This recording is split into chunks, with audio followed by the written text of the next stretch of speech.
Hello everybody, it's Bella here from RachandBellaCrafts. I've come on to do part 4 of my journal making, and this cover I'm working on, I've done a little bit more work, and I was going to do some thread painting with you. So I wanted to get started, I want to get the feel of it, so I've made a start and I will just show you what I've done so far, okay? So here, all I've done on these little flowers, which I couldn't make my mind up on the last video, whether or not I would actually stitch them, but I have. And all I've done is a back stitch all the way around the petals, okay? That there. So that was very simply done, but quite effective and it's given some texture. Here I've done some thread painting. I've yet to do the center, which I'll do with you in a moment. So I thought I'd show you those that I've done there. Okay, so that's those. And this one, I've used both colors, those two colors here. Get rid of that. And what I've done here, I've done some thread painting on here. I'm not going right to the end. I may go a little bit higher, but I'm not going right to the end. There's no need. Okay, so that's how I like it anyway. So I don't know what you think of it, but I like it like that. So that's what I intend doing. So let's just put some French knots in here. And the other reason because I've got to flick it round to catch hold of it, you know, I'm flicking a lot and I didn't want it to be a nuisance for you. So I'm doing round the needle twice, putting my thumb here so it's not going to be loopy. If you want a loopy one, then you just let it go naturally. And there we go, there's a lovely French knot, okay? And I'm going to do a few of these, work my way out. So round the needle twice, back into this, almost into the same spot. Put your thumb there, look to keep it nice and taut, and then let it go near the end, and that's coming out just as I want them. There we go, sorry about the flicking.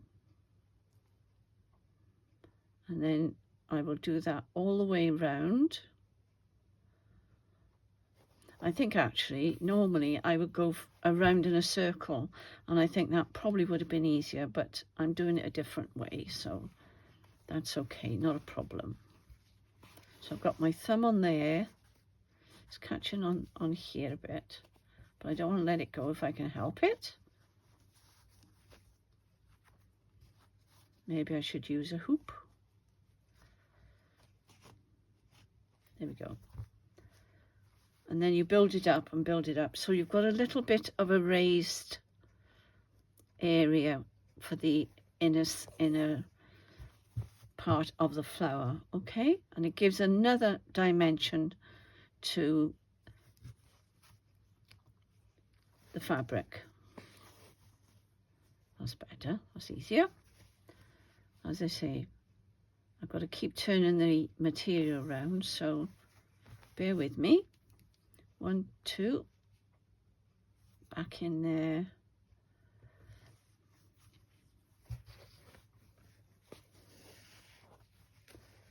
Keeps catching there, but not a problem. There we go.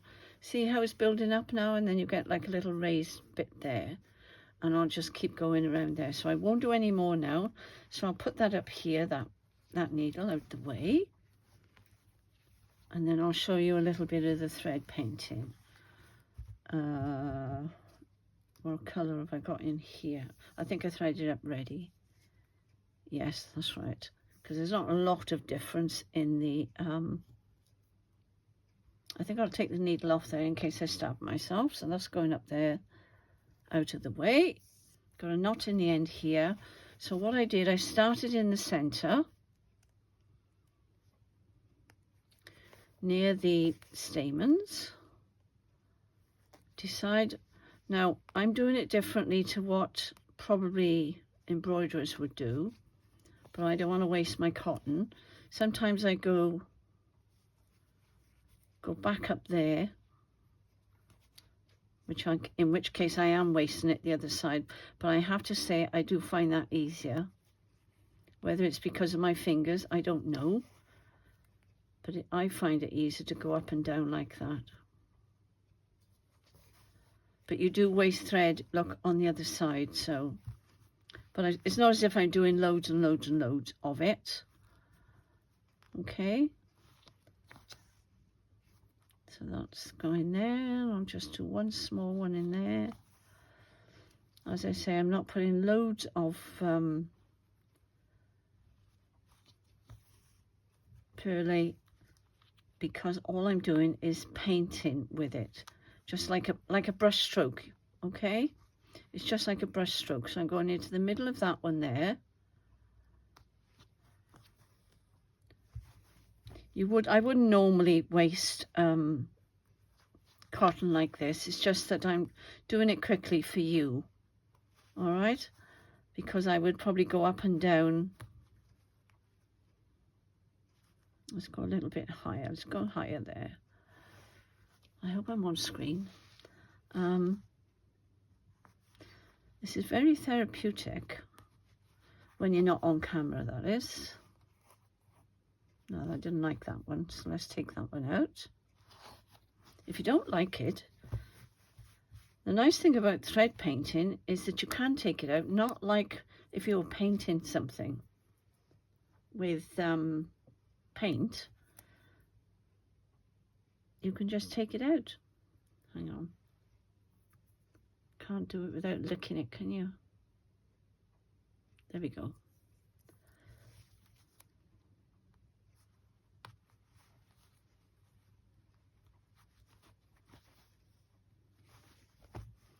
And you could do long and short stitches like satin stitch if you want to, or you can just do it like this and just put a few stitches here and there, and it's still very effective. I go in the middle first because it gives me some perspective as to where I should go next. Ah, no, now that, because I had it like that, I thought that went round like that. But no, look, it goes around there like that. I think it's the light in here. I'm not seeing the petals properly. But it's interesting, isn't it, that you can misjudge easily. Not that it matters, but I'm just saying. So really, I went over here, look, and really I should have gone, that's the centre of the petal there. You probably noticed it far better than I did.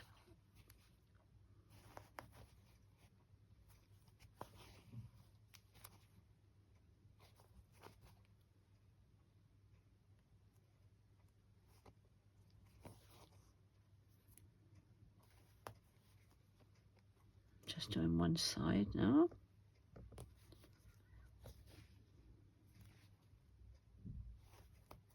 Normally with satin stitch you would do long and short stitches, but I'm not doing that. I'm doing thread painting, so it's quite different. So if you like to do embroidery, then this probably isn't what you would be used to. But I think the effect is rather nice.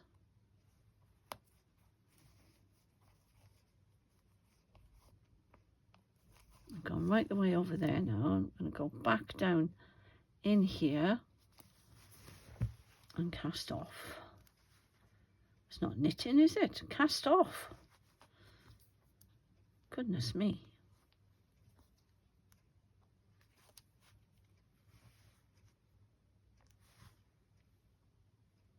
For a moment then I thought I hadn't press the start button on my video then, but a message came up from my Rachel then. So, oh, she's sent me photographs of her new room, her craft room. Oh my gosh, it looks fantastic. So she's got it just how she wants it now. So I'm praying that she gets back into crafting, because I've missed her videos. I don't know about you. And you know, she gets back to showing us her beautiful work. So please pray now that she gets the inspiration that she needs. She's got the time because the boys are all back in uni university, college and school. So, because she's got 3 boys. Yes, that's coming nice now, look, isn't it? Don't you think that looks lovely?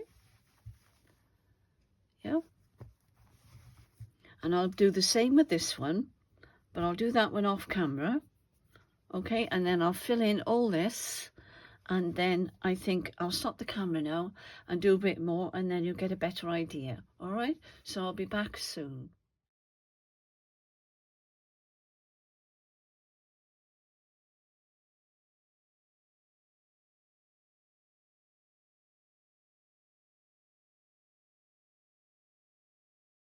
Okay, well, I've done a fair bit of stitching, and I thought I'd just come back on and show you just where I'm at.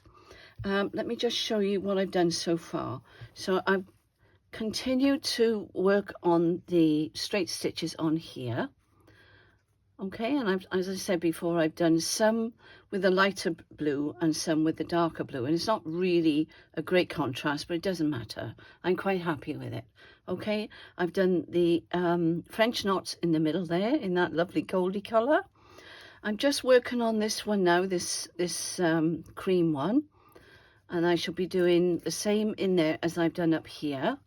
I did do a couple of little stitches around the edge there in this lighter goldy colour, not quite a crew I would think, that colour, and but I did go over it a bit with it, but it does give it a little bit of depth, and it's raised it up a little bit. This is a daisy stitch on here. All right, I don't know if you can see that on those 4. It's a shame there's 4 on there. I usually like odd numbers, but it doesn't matter. I'm not going to worry about it because these are the focus ones. I'm not sure what I'm going to do here, whether I will do some straight stitching on this or whether I might just leave it. Now down here I've just done straight stitching to emphasize the middle of the flower. Here, look, I think you can see okay there. And down the bottom I did go ahead, and all I did there, I did a back stitch, and I thought that's raised it up quite a bit, so I'm really pleased with that, and they do look really nice. And they were a bit odd shaped, but it doesn't matter. So I've yet to go in and put some French knots in the middle, and I'll put pictures up at the end of this. Okay, so I'll just show you what I've done here, and I'll carry on doing a couple of straight stitches so you can see what I'm doing on here. I'm just doing the last one, and as I said before, I'd start in the middle. Oh, and I've put this lace on the edge, and I'm playing with the idea of putting lace around the edge. This would make a lovely cushion if it was bigger, actually, but I think it's going to be a portrait style, a ledger style journal, okay? But it wasn't quite wide enough, and I wanted to cover over the white on the edges here, look, because I was going to turn it under, and I'm torn with what I'm going to do, so I'm pondering about that. So I'm going to do this today, and then tomorrow I will be working on my ephemera for the first journal I made, okay? And you can make them longer and shorter. Okay, there we go, and I'm going in between there, and I'm going back up here. And as I said, I know I'm wasting a little bit of the perlé, but I'm not worried.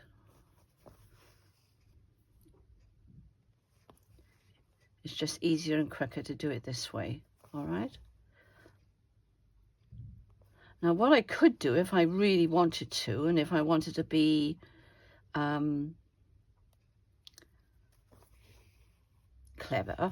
I don't know what word, I could use the lighter one and go in with some darker shading in there, which I may do, but I need to do that coming out from, because that's a smaller, I don't know whether you can see this smaller, where the stamens would come out of normally. I'll show you up close. There, look. And I think what I might do, I might go in and just put a couple of that colour. I'm not sure what colour that is, but I don't know whether you can see the colour properly. Okay, up against that, they're quite different. and that was number 437 Purley. So that's all I've done there. Look, I've just done straight stitching.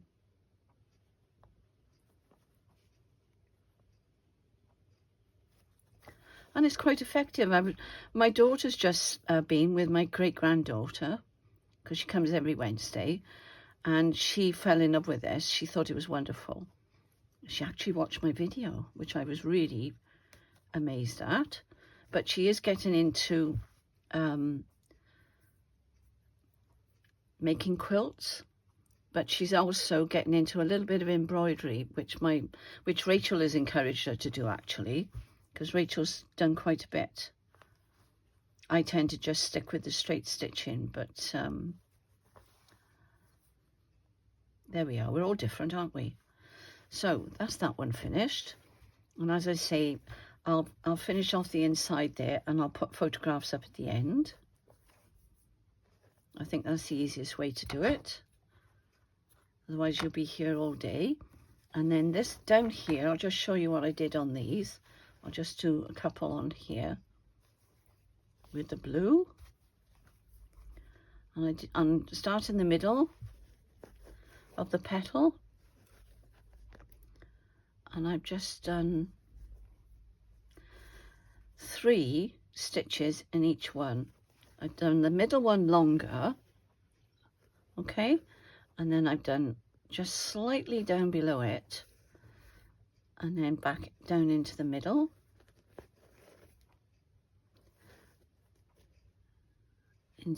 there,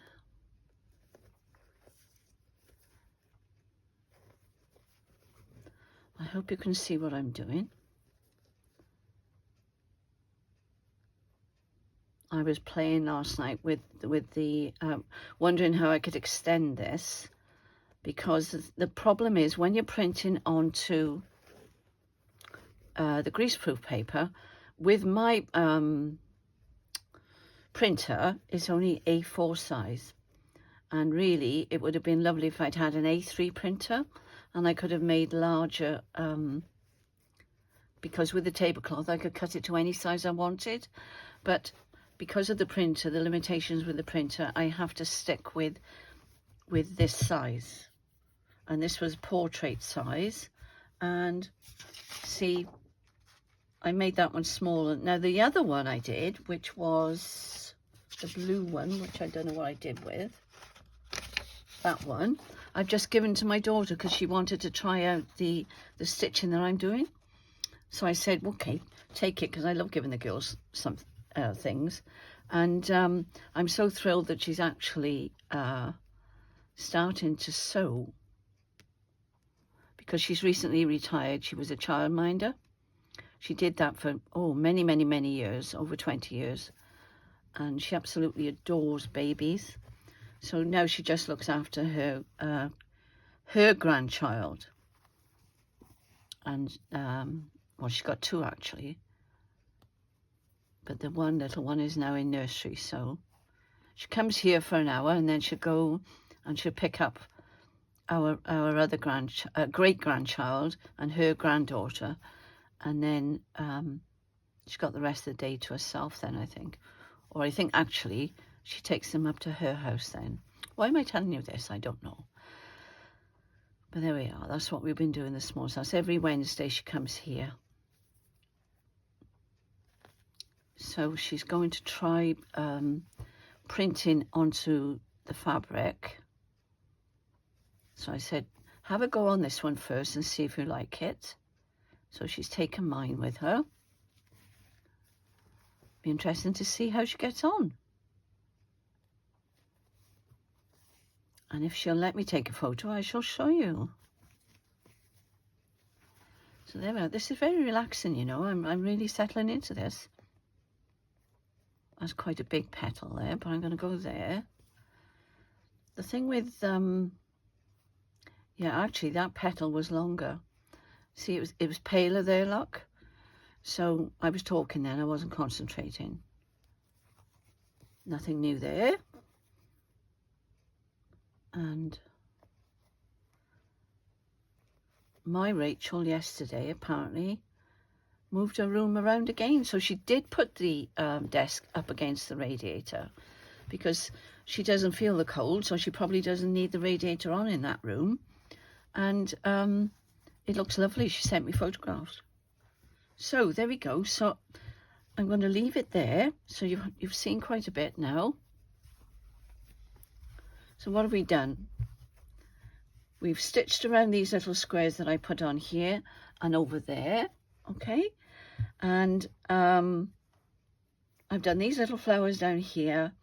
I've done those flowers there, and I've done these, so they're finished. I've got to go in with this colour now, but I think what I'm going to do, I'm going to do that one first, and as I say, I shall put, and what I think I'll do as a contrast to that, I'm going to use that colour there to go in the middle of these flowers, and this one. Or I may even use that colour. I don't know, I'll see. I'll see what it looks like. So I'll take photos at the end. And thank you for watching. I hope you've all had a lovely day and will continue to have a lovely day. And thank you so much for all your lovely comments. Take care for now. Bye.